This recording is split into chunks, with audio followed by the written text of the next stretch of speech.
അപ്പോൾ എന്നെ ആ കിനാവിലേക്ക് കൂട്ടിക്കൊണ്ടുപോയ കൂട്ടുകാരൻ ആരാണെന്ന് കാണണ്ടേ? ഇതാണ് അക്ബർ വലിയകത്ത്.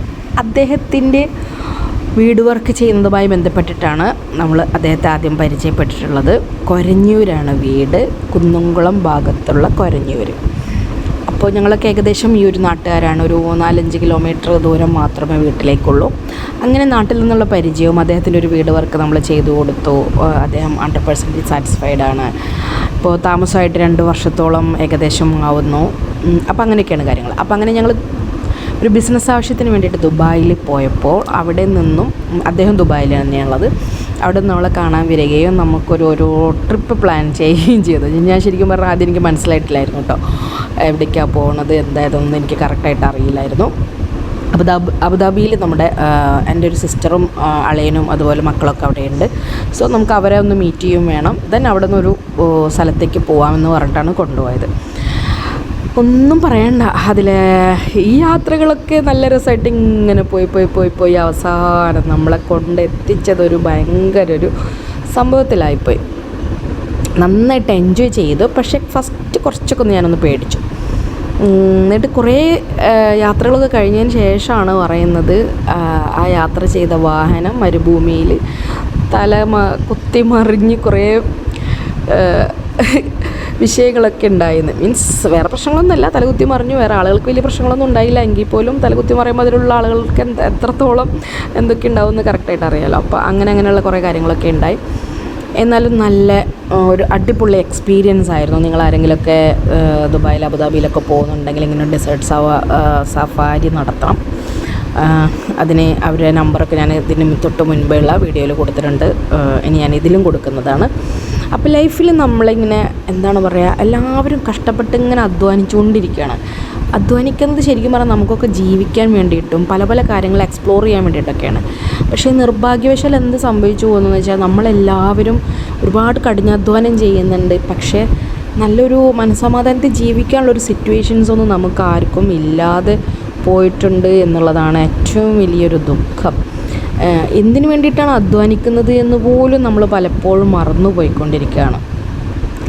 ലൈഫിൽ ശരിക്കും പറഞ്ഞു കഴിഞ്ഞാൽ ഒരു ദിവസത്തിൽ 24 മണിക്കൂർ ഉണ്ടെങ്കിൽ ഓക്കെ, ഒരു 8 മണിക്കൂർ നമ്മൾ അധ്വാനിക്കാമെന്ന് വിചാരിച്ചു. ബാക്കി ഒരു 8 മണിക്കൂർ നമുക്ക് എൻജോയ്മെൻറ്റിനുള്ളൊരു സമയം കൂടി വേണം. അപ്പോൾ ഒരു 16 മണിക്കൂറായി. എന്നിട്ടൊരു 8 മണിക്കൂർ നമ്മൾ കിടന്നുറങ്ങുകയും ചെയ്യാം. അപ്പോൾ 24നെ 3 ഭാഗിക്കുമ്പോൾ നമുക്ക് ഇങ്ങനെ ഒരു സിസ്റ്റം ഉണ്ടാക്കാൻ പറ്റുകയാണെന്നുണ്ടെങ്കിലും വളരെയധികം നന്നായിരിക്കും. 8 മണിക്കൂർ നമ്മൾ ജോലി ചെയ്യുന്നു. അതിപ്പോൾ വീട്ടിലുള്ള ആളുകളാണെന്നുണ്ടെങ്കിലും വീട്ടിൽ മാത്രം ഇരിക്കുന്നവരുണ്ടാവില്ല. ഒരു 8 മണിക്കൂറൊന്നും വീട്ടിലത്തെ ജോലി ഉണ്ടാവില്ല. പണ്ടത്തെ പോലെയൊന്നും ഒരുപാട് വർക്കുകൾ കാര്യങ്ങളൊന്നും ഇല്ലല്ലോ. എങ്കിൽ പോലും ഒരു 3-4 മണിക്കൂർ 2-3-4 മണിക്കൂർ കൊണ്ടൊക്കെ വർക്കുകൾ തീർത്ത് ബാക്കി അവർക്ക് കുറച്ചുകൂടി ടൈം കൂടുതലുണ്ടായിരിക്കും. അപ്പോൾ ബാക്കിയുള്ള സമയമൊക്കെ നമുക്ക് ശരിക്കും പറഞ്ഞാൽ എൻജോയ്മെൻറ്റിന് വേണ്ടിയിട്ട് കണ്ടെത്തേണ്ടതാണ്. വെറുതെ ഇരുന്ന് പാട്ട് പാടുക, പാട്ട് കേൾക്കാം, അല്ലെങ്കിൽ എന്തെങ്കിലുമൊക്കെ TV ഒരുമിച്ചിരുന്ന് കാണാം, അല്ലെങ്കിൽ പുറത്ത് നമ്മൾ പറമ്പും കാര്യങ്ങളൊക്കെ ഉണ്ടെങ്കിൽ ചെടികൾ വെക്കാം, അത് നട്ട് നനയ്ക്കാം, അതിൽ ഒക്കെ ഒന്ന് പോയി ഇങ്ങനെ എന്തെങ്കിലുമൊക്കെ സന്തോഷിക്കുന്ന കുറച്ച് കാര്യങ്ങൾ, അല്ലെങ്കിൽ കുറച്ച് പാട്ടൊക്കെ വെച്ച് എന്തെങ്കിലും ഡാൻസ് കളിക്കുക വീട്ടിലുള്ള എല്ലാവരും കൂടിയിട്ട്. അപ്പോൾ അങ്ങനെയൊക്കെ ചെയ്യുമ്പോൾ ലൈഫിൽ നമ്മൾ ജീവിച്ചു എന്നുള്ളൊരു തോന്നലൊക്കെ നമുക്ക് കിട്ടും. അതിമനോഹരമാണ്. ഈ പോകുന്ന സ്ഥലങ്ങളൊക്കെ ഭയങ്കര രസമായിട്ടുണ്ട്. നമ്മൾ റോഡുകളിലൂടെയൊക്കെ പോകുമ്പോൾ എന്തെങ്കിലുമൊക്കെ എത്ര നല്ല റോഡാണെങ്കിലും വല്ല കുണ്ടും കുഴിയൊക്കെ ആയിട്ട് ചില സമയത്ത് നമുക്കൊരു ഡിസ്റ്റർബൻസ് ഉണ്ടാവും. ഇത് അങ്ങനെയൊന്നുമില്ല. നമ്മൾ സൂപ്പറായിട്ട് യാത്ര ചെയ്ത് എത്ര ലോങ് നമ്മൾ യാത്ര ചെയ്താലും നമുക്കതൊരു ക്ഷീണമോ കാര്യങ്ങളോ ഒന്നും ഉണ്ടാവില്ല. എന്ത് രസമായിട്ടാണ് അവർ ഈ 2 സൈഡ് ഭാഗങ്ങളൊക്കെ നിർത്തിയേക്കുന്നത്. ഇതിനേക്കാൾ രസം നമ്മുടെ നാട്ടിൽ വളർത്തുന്ന ചെറിയ പുല്ല് പോലത്തെ സംഭവങ്ങൾ പാടത്തിൻ്റെ സൈഡിലൊക്കെ ഉണ്ടാകുന്ന അങ്ങനത്തെ സംഭവങ്ങളൊക്കെ അവരവിടെ നല്ല രസമായിട്ട് നല്ല ഭംഗിയിൽ അതൊരു അടുക്കും ചുറ്റോട് കൂടി വെച്ചിട്ടൊരു ഭയങ്കര ഒരു ലാൻഡ്സ്കേപ്പിംഗ് ഐഡിയാസൊക്കെയാണ് ചെയ്തേക്കുന്നത്. അത് ഇതിന് വേറെ വീഡിയോസിൽ ഞാൻ അയച്ചു തരാം കേട്ടോ. അപ്പോൾ നമുക്ക് ഓരോ ദൂരയാത്രകളിലും ഒരുപാട് ഫ്ലെക്സ് ബോർഡുകളുടെ അതിപ്രസരങ്ങളൊന്നുമില്ല. നമ്മളെ നാട്ടിലാണെങ്കിൽ ഇഷ്ടം പോലെ ഫ്ലെക്സ് ബോർഡ് കൊണ്ട് നമുക്ക് ഒരു പാടത്തിൻ്റെ ഭംഗി ആസ്വദിക്കാൻ പറ്റില്ല, ഒരു ബിൽഡിങ്ങിൻ്റെ ഭംഗി ആസ്വദിക്കാൻ പറ്റില്ല. നമുക്ക് 2 സൈഡുകളിലുള്ള കാഴ്ചകളൊന്നും കാണാനുള്ള ഒരു എന്താണ് പറയുക സംവിധാനം ഉണ്ടാവില്ല. അവിടെ മൊത്തവും ഈ പരസ്യ ബോർഡുകൾ, കുറേ ലേഡീസ് പല രീതിയിൽ നിൽക്കുന്നത്, അല്ലെങ്കിൽ ജെൻസ് പല രീതിയിൽ നിൽക്കുന്നത്, കമ്പയുടെയും സിമൻറ്റിൻ്റെയും പല പ്രോഡക്ട്സുകളുടെയും അങ്ങനെയുള്ള അതിൻ്റെയൊക്കെ പരസ്യ ബോർഡുകൾ കൊണ്ട് നമ്മളുടെ ഈ കേരളത്തിൻ്റെ ഭംഗിയുടെ 90% നശിപ്പിച്ചു. ഇനിയൊരു 10% മാത്രമുണ്ട്. അത് ഉള്ള ഏരിയകളിൽ ഇത്രയും വലിയ ബോർഡുകളൊന്നും വെച്ചിട്ട് കാര്യമില്ല എന്നുള്ള അങ്ങനത്തെ ഏരിയകളിൽ മാത്രമാണ് ഇങ്ങനത്തെ സംഭവങ്ങളൊന്നും വെക്കാതെ കുറച്ച് രക്ഷപ്പെട്ടു പോന്നിട്ടുള്ളത്. അപ്പോൾ എന്താ പറഞ്ഞു വരുന്നതെന്ന് വെച്ച് കഴിഞ്ഞാൽ ഓരോ രാജ്യത്തിനും ഓരോ സ്ഥലങ്ങൾക്കും അതിൻ്റേതായിട്ടുള്ള ഭയങ്കരമായിട്ടുള്ള ഭംഗിയുണ്ട്.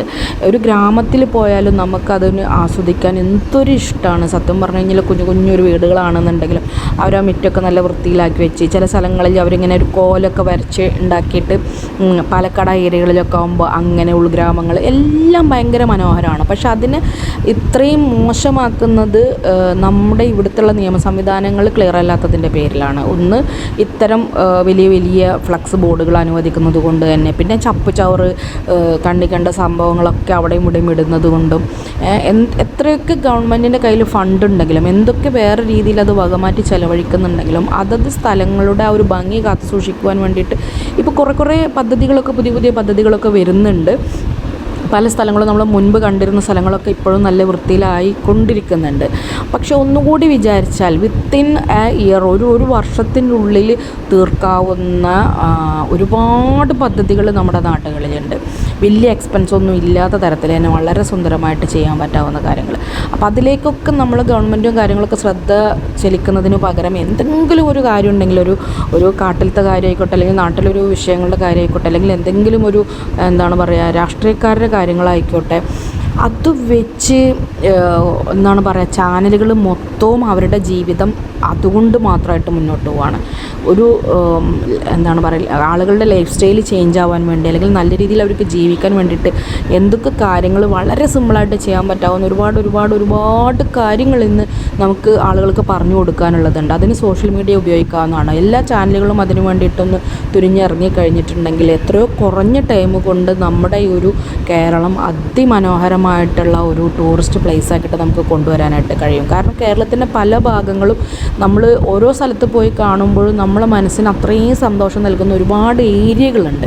ആ ഏരിയകളൊന്നും നല്ല ഡെവലപ്പായിട്ട് എടുക്കാതെ നമ്മൾ ശരിക്കും ആസ്വദിക്കാൻ പല സ്ഥലങ്ങളിൽ, പല രാജ്യങ്ങളെയും തേടി പല സംസ്ഥാനങ്ങളിലേക്കും നമ്മൾ പോയിക്കൊണ്ടിരിക്കുകയാണ്. അപ്പോൾ അതിൽ നിന്നൊക്കെ മാറ്റങ്ങൾ വരണമെങ്കിൽ എല്ലാവരും മനസ്സുകൊണ്ട് വിചാരിക്കണം കേട്ടോ. ഞാനടക്കമുള്ള ആളുകൾ വിചാരിക്കണം, എങ്കിൽ മാത്രമേ നടക്കുകയുള്ളൂ. അല്ലാണ്ട് ഏതെങ്കിലും ഒരു സംവിധാനങ്ങളെ മാത്രം പറഞ്ഞിട്ട് കാര്യമൊന്നുമില്ല.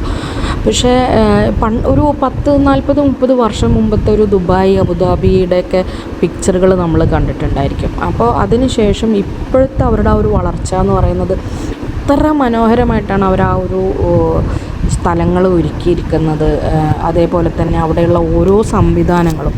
ഇത് ലാൻഡ്സ്കേപ്പിംഗ് ആയിട്ട് ഞാൻ മാറ്റട്ടെ കേട്ടോ. അപ്പോൾ സംസാരിച്ചുകൊണ്ടിരിക്കുന്നതിനിടയിൽ ഒരു വീഡിയോ പോർട്രേറ്റ് ആയിട്ട് വന്നു. നമ്മളത് റീൽസിലേക്ക് വേണ്ടിയിട്ട് എടുത്ത വീഡിയോ ആയിരുന്നു. സോ അതുകൊണ്ടാണ് ഡിസ്റ്റർബൻസ് ആയത്. സോ നമ്മളിങ്ങനെ അടിപൊളിയായിട്ട് പോയിക്കൊണ്ടിരിക്കുകയാണ്. ഞാൻ ഒരുപാട് കാര്യങ്ങൾ ഇതിലിങ്ങനെ പറഞ്ഞു പോയിട്ടുണ്ട്. അപ്പോൾ ഞാൻ എന്ത് ചെയ്യുമെന്ന് വെച്ച് കഴിഞ്ഞാൽ, നമ്മൾക്ക് ഇതുപോലെ മനസ്സിൽ തോന്നുന്ന പല കാര്യങ്ങൾക്കും എനിക്കത് റിയാക്ട് ചെയ്യണമെന്ന് തോന്നാറുണ്ട്. അപ്പോൾ അങ്ങനെ റിയാക്ട് ചെയ്യണമെന്ന് തോന്നുന്ന സമയത്ത് ഞാൻ തന്നെ എൻ്റെ മറ്റ് നമ്പറുകളിലേക്ക് വാട്സപ്പ് ആക്കിയിട്ടൊക്കെ എഴുതി അവിടെ വെക്കും. അല്ലെങ്കിൽ ഞാനൊരു ബുക്കാക്കിയിട്ട് എഴുതിയിടും. എന്നിട്ട് ചിലതൊക്കെ ഞാനിങ്ങനെ ഫേസ്ബുക്കിലൂടെയും ഒക്കെ ഇങ്ങനെ എഴുതി അയക്കാറുണ്ട്.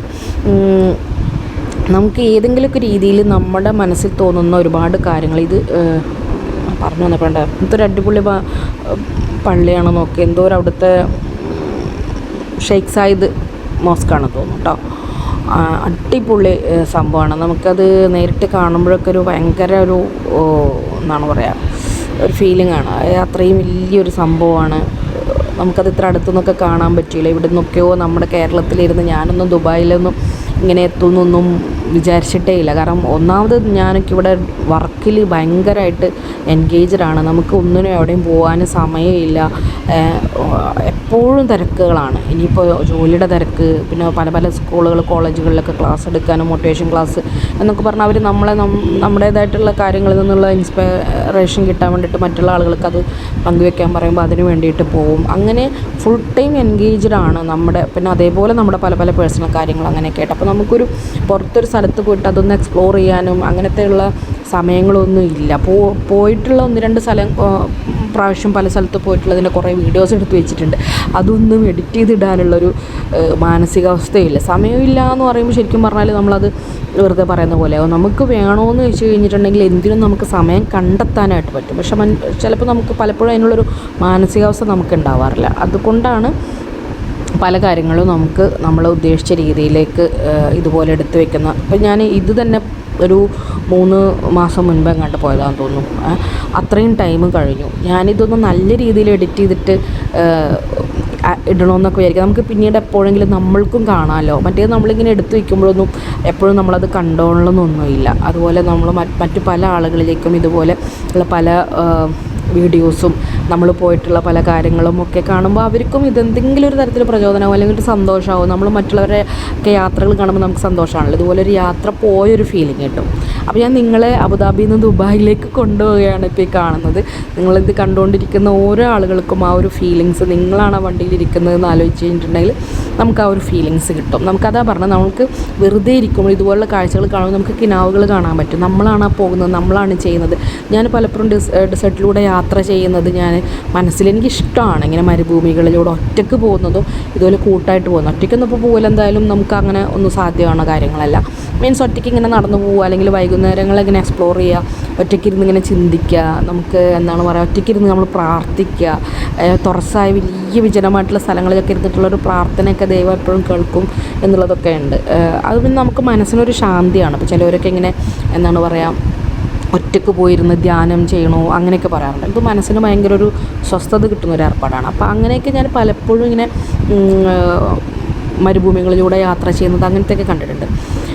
അപ്പോൾ അതാണ് ഞാൻ പറഞ്ഞത്, എൻ്റെ സ്വപ്നങ്ങളിലേക്ക് എന്നെ ഒരു നാൾ ആരോ കൂട്ടിക്കൊണ്ട് പോവുകയാണ്. ഞാൻ ദുബായിലേക്ക് പോകുന്നു, 2 പ്രാവശ്യം പോയി പല പല ബിസിനസ് കാര്യങ്ങൾക്ക് വേണ്ടിയിട്ട് പോയിട്ട് അടുപ്പിച്ച് തന്നെ അപ്പോൾ പോയതാണ്. പക്ഷേ ഒരിക്കലും ഇങ്ങനെ ഇവിടേക്ക് പോകുന്നുള്ളൊരു മൈൻഡ് ഉണ്ടായിരുന്നില്ല. കാരണം അങ്ങനെ സെറ്റ് ചെയ്തിട്ടല്ല വന്നിട്ടുണ്ടായിരുന്നു. കുറച്ച് കാര്യങ്ങൾ ഉണ്ടായിരുന്നു. നമ്മളെ ക്ലയൻസിനെ കാണാനുള്ളതുണ്ടായിരുന്നു. അതേപോലെ തന്നെ ബിസിനസ് സംബന്ധമായിട്ടുള്ള കുറച്ച് പർച്ചേസിങ് കാര്യങ്ങളുണ്ടായിരുന്നു. ഒരു ഓൺലൈനിൻ്റെ ഇമ്പോർട്ടഡ് ഗാർമെൻറ്റ്സിൻ്റെ പർച്ചേസിങ് കാര്യങ്ങളുണ്ട്. അപ്പോൾ അതിൻ്റേതായിട്ടുള്ള കാര്യങ്ങളുള്ളത് കൊണ്ട് അതിനും ഒക്കെ ആയിട്ട് 2-3 കാര്യങ്ങൾ മാത്രം കയ്യിൽ പിടിച്ചുകൊണ്ടായിരുന്നു വന്നിട്ടുണ്ടായിരുന്നു. പക്ഷേ ഭാഗ്യവശാൽ ഇത് 4 ദിവസത്തെ യാത്രയായിരുന്നു കേട്ടോ പോയിണ്ടായിരുന്നു. ഈ 4 ദിവസത്തെ യാത്രയിൽ എനിക്ക് ഒരുപാട് കാര്യങ്ങൾ എക്സ്പ്ലോർ ചെയ്യാൻ പറ്റി. അതിന് മുൻപ് ഒരു 10 ദിവസത്തിനാണ് പോയത്. അന്ന് കാര്യമായിട്ടൊന്നും കാണാൻ പറ്റിയില്ല. കുറേ ചടച്ച് റൂമിൽ ഇരിക്കേണ്ടി വന്നു. മീൻസ് നമ്മൾ കൊണ്ടുപോകുന്ന ആളുകളുടെ ഒരു സമയം കൂടി നോക്കിയിട്ട് വേണം പോകാനായിട്ട്. പിന്നെ ഈ വെയിലുള്ള സമയത്ത് പുറത്ത് പോയിട്ട് കാര്യമില്ല, നമുക്ക് ഈവനിങ്ങിലേ പോകാൻ പറ്റുള്ളൂ. പക്ഷെ പർച്ചേസിങ്ങിനും കാര്യങ്ങളൊക്കെ ആയിട്ട് മോർണിംഗിൽ പോകാം. അപ്പോൾ എന്നോട് ഇങ്ങനെ എന്തൊക്കെ പറഞ്ഞ് തള്ളിയും കൊണ്ടിരിക്കുകയാണ് അദ്ദേഹം. സംഭവം എന്നെ പിടിച്ച് കൊണ്ടുപോയി. പക്ഷേ കൊണ്ടുപോകുന്ന സ്ഥിതിക്ക് നമ്മൾ അവരുടെ തള്ളലുകൾ എന്തായാലും കേൾക്കണമല്ലോ. പാവമാണ് കേട്ടോ, ഞാൻ ചുമ്മാ പറയാണ്. എൻ്റെ ഏറ്റവും ബെസ്റ്റ് എൻ്റെ ഒരു ബ്രദറിനെ പോലെയുള്ള ഒരു ആളാണ്. എൻ്റെ ബ്രദറും ഉണ്ട് ഞങ്ങളെ കൂടെ. മീൻസ് ഇതിലല്ല, ഞങ്ങൾ വേറെ സ്ഥലത്ത് പോയത്, അത് ഞാൻ വേറെ കാണിക്കാം. എൻ്റെ ഏറ്റവും സ്നേഹനിധിയായിട്ടുള്ളൊരു ആങ്ങളയുണ്ട്, മൂത്ത ബ്രദർ. അപ്പോൾ അതുപോലെയൊക്കെ തന്നെയാണ് ഞാൻ ഇവരെയും കാണുന്നത്. അതുകൊണ്ട് എനിക്കൊരു എന്താണ് പറയുക, മറ്റൊരാളെന്നുള്ള തോന്നൽ കാര്യങ്ങൾ അങ്ങനെയൊന്നുമില്ല. ഷാഫിക്ക ബാക്കിലിരിക്കുന്നുണ്ട്. ഷാഫിക്ക ഇങ്ങനെ സേഫായിട്ടിരിക്കുക. കാരണം നാട്ടിലാണെങ്കിൽ പുള്ളിക്ക് വണ്ടി ഓടിക്കണമല്ലോ. ഇവിടെ ആകുമ്പോൾ വണ്ടി ഓടിക്കേണ്ട, സുഖമായി ഏറ്റവും സേഫ്റ്റി ആയിട്ട് ഇങ്ങനെ ഇരുന്ന് കൊടുത്താൽ മതി. അപ്പോൾ ഞാൻ കാലൊക്കെ ഒന്ന് ഫ്രീ ആയിട്ട് വെക്കേണ്ടതുകൊണ്ട് ഫ്രണ്ടിൽ തന്നെ ഇരുന്ന്. എനിക്കെപ്പോഴും കാലിൻ്റെ പ്രശ്നമുള്ളത് കൊണ്ട് തന്നെ കാലിടയ്ക്കിടയ്ക്ക് ബ്ലഡ് സർക്കുലേഷൻ കുറേയും കൂടും ചെയ്യുന്നതുകൊണ്ട് കാല് നീട്ടി വെക്കണം, ഇടയ്ക്കെടുത്ത് ചുരുക്കി വെക്കണം. അപ്പോൾ അതുകൊണ്ട് എപ്പോഴും വണ്ടികളുടെ ഫ്രണ്ട് സീറ്റിലാണ് അധികം ഇരിക്കാറ്. കുറച്ച് ലെഗ് സ്പേസ് കൂടുതലുള്ള ഭാഗത്ത് ഇരിക്കുന്നതാണ് എനിക്ക് ഏറ്റവും കംഫർട്ട്. അപ്പോൾ അതുകൊണ്ട് ഞാൻ ഫ്രണ്ടിലിരുന്നത്. അപ്പോൾ ഇക്കാക്ക ബാക്കിലിരുന്നിട്ട്, ഷാഫിക്ക ബാക്കിലിരുന്നിട്ട് കാഴ്ചകളൊക്കെ കണ്ടിങ്ങനെ ആസ്വദിക്കുക. ഇതിൻ്റെ ഇടയിൽ എന്തൊക്കെയോ അങ്ങനെ പറയുന്നൊക്കെ ഉണ്ട് കേട്ടോ. ഞാനിപ്പോൾ ആ വോയിസ് ഒന്നും ഇതിലിടാൻ പറ്റില്ലല്ലോ എന്ന് വിചാരിച്ചിട്ട് ഞാൻ എൻ്റേതായിട്ടുള്ള വോയിസിൽ കൊടുക്കുന്നതാണ്. എന്തൊക്കെയോ കുറേ കാര്യങ്ങൾ ഞാൻ അതിലിങ്ങനെ പറയുന്നുണ്ട്. അപ്പോൾ കണ്ടോ അല്ലേ, നല്ല രസമായിട്ടല്ലേ. അപ്പോൾ നിങ്ങൾ ഇതുപോലെ എപ്പോഴെങ്കിലും കഴിയുമെന്നുണ്ടെങ്കിൽ നമുക്ക് ഇഷ്ടപ്പെടുന്ന നമ്മളുടെ ബഡ്ജറ്റിന് ഒതുങ്ങുന്ന ഏതെങ്കിലുമൊക്കെ ഒരു സ്ഥലങ്ങൾ സെലക്ട് ചെയ്യുക, അതിലേക്ക് പോവുക. നമ്മൾ ഒന്നിനും പറ്റാണ്ട് നമ്മളിപ്പോൾ 0 ബാലൻസിലിരിക്കുകയായിരിക്കും. നമ്മുടെ കയ്യിൽ ഒരു പൈസയില്ല, ഒന്നുമില്ല. നമുക്ക് ഒരിക്കലും ഇങ്ങനത്തെ ഉള്ള പല സ്ഥലങ്ങളിലേക്ക് പോകുന്നത് സാധ്യമല്ലാന്ന് തന്നെ ഇരിക്കട്ടെ. പക്ഷെ നിങ്ങൾ മനസ്സിൽ ചിന്തിച്ചോ, ഇന്ന സമയത്ത് അല്ലെങ്കിൽ 2 വർഷം കഴിഞ്ഞിട്ട്, 1 വർഷം കഴിഞ്ഞിട്ട്, അല്ലെങ്കിൽ ഇന്ന സമയത്ത് നമ്മൾ ആ ഒരു സ്ഥലത്തിലൂടെ എങ്ങനെ യാത്ര ചെയ്യുന്നു, ആ ഇഷ്ടപ്പെട്ട സ്ഥലം കാണുന്നു, ഇഷ്ടപ്പെട്ടിട്ടുള്ള പല കാര്യങ്ങളും എന്താ ഞാൻ പറയണമെന്ന് നോക്കട്ടോ. അത് ഞാൻ സൗണ്ട് മ്യൂട്ടാക്കി വെച്ച കാരണം ഇനി വീണ്ടും അത് കേൾക്കാൻ നിൽക്കുമ്പോഴത്തേനും കുറേ ടൈം എടുക്കും. അപ്പോൾ പോട്ടെ. അപ്പോൾ അങ്ങനെ അപ്പോൾ ഏകദേശം സ്ഥലത്തെത്തി വീണ്ടും കണ്ടോ. ഇതായിരുന്നു അളിയനെ കണ്ടതായിരുന്നു. അതങ്ങനെ തന്നെ ഇരിക്കട്ടെ അല്ലേ വീഡിയോ. ഓക്കെ, ഇതാണ് താത്തയുടെ ഹസ്ബൻഡ്. അപ്പോൾ അവരുടെ ഫ്ലാറ്റിലേക്ക് വന്നതായിരുന്നു ഇവിടെ. എന്നിട്ട് അവരുടെ റൂമിൽ പോകുന്നതാണ്. അത് പോർട്രേറ്റിലെടുത്തത് കൊണ്ട് അതിലിങ്ങനെ കാണേണ്ടി വന്നു. ഇനി ഇതിൽ വീഡിയോ എഡിറ്റ് ചെയ്ത് വരുമ്പോൾ എങ്ങനെയാണ് വരിക എന്നുള്ളത് അറിയില്ല. അളിയനും തമ്മിൽ സംസാരിച്ചുകൊണ്ടിരിക്കുകയാണ്. ലത്തീഫ് എന്നാണ് അദ്ദേഹത്തിൻ്റെ പേര്. ചെറുതുരുത്തിയിലാണ് വീട്. താത്തയുടെ പേര് റംലത്ത് താത്ത നാട്ടിലേക്ക് പോയി. അവരുടെ മക്കൾ കല്യാണവുമായി ബന്ധപ്പെട്ടിട്ട് ഇപ്പം അടുത്ത് പോയിട്ടുള്ളൂ നാട്ടിൽ. അപ്പോഴാണ് ഞാനവിടെ എത്തി. ഇതാണ് അവരുടെ ഫ്ലാറ്റ്. ഞങ്ങളവിടെ കയറി. ഫുഡ് അവിടെ നിന്നായിരുന്നു, അടിപൊളി ഫുഡായിരുന്നു. ഫുഡൊക്കെ കഴിച്ച് എൻജോയ് ചെയ്ത് എന്നിട്ട് പിന്നെ അവിടെ നിന്ന് വീണ്ടും യാത്ര തിരിച്ചു വിട്ടാം. കുറേ വീഡിയോസൊക്കെ ഞാൻ സ്കിപ്പാക്കിയിട്ടുണ്ട്. ഒത്തിരി വലിയ വീഡിയോ ആകുമ്പോൾ കാണുന്നവർക്ക് അതൊരു ബുദ്ധിമുട്ടാവുണ്ടെന്ന് കരുതിയിട്ട്. എന്നിട്ടും തന്നെ അതിൽ ഇനി ബാക്കി ഒരുപാട് വരാനുണ്ട്. എന്തായാലും ഞാൻ വിചാരിച്ചു, എന്തായാലും ഞാനിതൊക്കെ പോകുന്നു കുറേ വീഡിയോസ് എടുക്കുന്നത്, ഇനി അത് നിങ്ങളിലേക്കും കൂടി പങ്കുവെക്കാമെന്ന് വിചാരിച്ചിട്ടാണ് ഞാൻ ഇതൊക്കെ ചെയ്യുന്നത്. അപ്പോൾ എനിക്കൊരു റിക്വസ്റ്റുള്ള നിങ്ങളെല്ലാവരും സബ്സ്ക്രൈബ് ചെയ്യണം, മീൻസ് ഫോളോ ചെയ്യണം. യൂട്യൂബിലാണെങ്കിൽ സബ്സ്ക്രൈബ് ചെയ്യുക, അതല്ലെങ്കിൽ ഫോളോ ചെയ്യുക. എന്തൊക്കെ കത്തിയായി പറഞ്ഞ് ചിരിച്ചുകൊണ്ടിരിക്കുകയാണ്. അപ്പോൾ ഇനി ഇത് കഴിഞ്ഞിട്ട് മരുഭൂമിയിലുണ്ടായിട്ടുള്ള കാര്യങ്ങളും ഡിസേർട്ട് യാത്രയ്ക്ക് പോകുമ്പോൾ ഉണ്ടായിട്ടുള്ള 1-2 രസകരമായിട്ടുള്ള സംഭവങ്ങളൊക്കെ ഉണ്ട്. അതൊക്കെ ആയിട്ട് ഞാൻ പിന്നീട് വരാം. അപ്പോൾ പറഞ്ഞു വന്നത്, നിങ്ങൾ എൻ്റെ വീഡിയോസ് എന്നെ സപ്പോർട്ട് ചെയ്യണം, ലൈക്ക് ചെയ്യണം, കമൻറ്റ് ചെയ്യണം, ഫോളോ ചെയ്യണം. ആർക്കെങ്കിലും പറ്റുകയാണെന്നുണ്ടെങ്കിൽ നിങ്ങളുടെ കൂട്ടുകാർക്കോ ഗ്രൂപ്പിലേക്കൊക്കെ ഒന്ന് ഷെയർ ചെയ്യണം. എൻ്റെ കുഞ്ഞപ്പോടെ ബാക്കിലിരിക്കുന്നുണ്ട്. അപ്പോൾ വീണ്ടും അതേ കൺസെഷൻ. എനിക്ക് ഇറ്റാച്ചും JCB ഒക്കെ എപ്പോഴത്തെ കണ്ടാലും അപ്പോൾ എനിക്ക് എൻ്റെ സൈറ്റും ഇതും ഓർമ്മ വരും. ഞാൻ അതിനൊന്ന് പ്രത്യേകിച്ച് നോക്കും. നമ്മുടെ എന്തോ അത്യാവശ്യമുള്ള കാര്യങ്ങൾ കണ്ട പോലത്തെ ഫീലാണ്. ഇപ്പോൾ പല സ്ഥലത്ത് ഇതുപോലെ പോകുമ്പോൾ കൺസ്ട്രക്ഷനുമായി ബന്ധപ്പെട്ടുള്ള പല സൈറ്റുകൾ കണ്ടായിരുന്നു. കുറേ ആളുകൾ വെയിലത്ത് നിന്ന് ഇങ്ങനെ കഷ്ടപ്പെട്ട് പണിയുന്നത് കാണുന്നുണ്ട്. നമ്മളെ നാട്ടിലും വെയിലുണ്ടെങ്കിൽ പോലും അവിടുത്തെ വെയിലിനൊരു പ്രത്യേക തരം ചൂടുണ്ട്. അപ്പോഴൊക്കെ എനിക്ക് ഭയങ്കര ഇത് തോന്നാറുണ്ട്. അത്രയും ഒരു എന്താണ് പറയുക, എഫേർട്ട് എടുത്തിട്ടല്ലേ അവരവരുടെ ജീവിതം കൊണ്ടുപോകുന്നത്, അവരുടെ ഫാമിലീനെ നോക്കാൻ വേണ്ടിയിട്ട്. എല്ലാവരും അതുപോലെയൊക്കെ തന്നെ. ഞാനും ഒരുപാട് കഷ്ടപ്പെടുന്നുണ്ട്. പക്ഷെ എന്നാലും മറ്റുള്ളവർ കഷ്ടപ്പെടുന്നത് കാണുമ്പോൾ നമുക്കൊരു മനസ്സിലൊരു വല്ലാത്തൊരു വിഷമം തോന്നാറുണ്ട്. അപ്പോൾ അവിടെ നിന്ന് നമ്മൾ വീണ്ടും വേറെ വണ്ടിയിൽ കയറി തോന്നുന്നുണ്ട് കേട്ടോ. ഇനി അതിൻ്റെ വീഡിയോസ് ഞാൻ വേറെ അയക്കാം. ഇതിപ്പോൾ ഇവിടുന്ന് റിസൾട്ടിലേക്ക് പോകാൻ വേണ്ടിയിട്ട് അവർ നമ്മളെ അവിടെ നിന്ന് കൂട്ടിക്കൊണ്ടുപോകാൻ വേണ്ടിയിട്ട് വന്നിരുന്നു. അവിടെ പാർക്കിങ്ങിൻ്റെ ഏരിയയിലേക്ക്, നേരത്തെ കണ്ട പാർക്കിങ്ങിൻ്റെ ഏരിയയിലേക്ക്. പിന്നെ അവിടെ നിന്ന് പോകുന്ന വീഡിയോ ആണ്. വണ്ടി മാറി കയറിയിട്ടുണ്ട്. യെസ്, അവിടെ നമ്മൾ അടുത്ത ഹനീഫ എന്ന് പറയുന്ന അദ്ദേഹമാണ് നമ്മൾ അവിടെ നിന്ന് കൂട്ടിക്കൊണ്ടുപോകുന്നത്. അവരുടെ വണ്ടിയിലാണ് പോകുന്നത്. ഇനി അതിൻ്റെ വിശേഷങ്ങളായിട്ട് പിന്നീട് വരാം. ഇത് കഴിയുന്നില്ലല്ലോ പടച്ചോനെ, കുറേ ഉണ്ട്. എനിക്കിതിൽ വീഡിയോസ് ഒന്നും മിസ്സാക്കാൻ തോന്നുന്നില്ല. അപ്പോൾ അതുകൊണ്ട് ഞാൻ എല്ലാ വീഡിയോസൊക്കെ ഒരു പകുതിയോളം ഞാനിതിലേക്ക് എടുത്തിട്ടിട്ടുണ്ട്. ഇനി ഒരുപാടുണ്ട്. അപ്പോൾ നമുക്ക് കാണാം ഒരുമിച്ച്. Okay, thank you, by.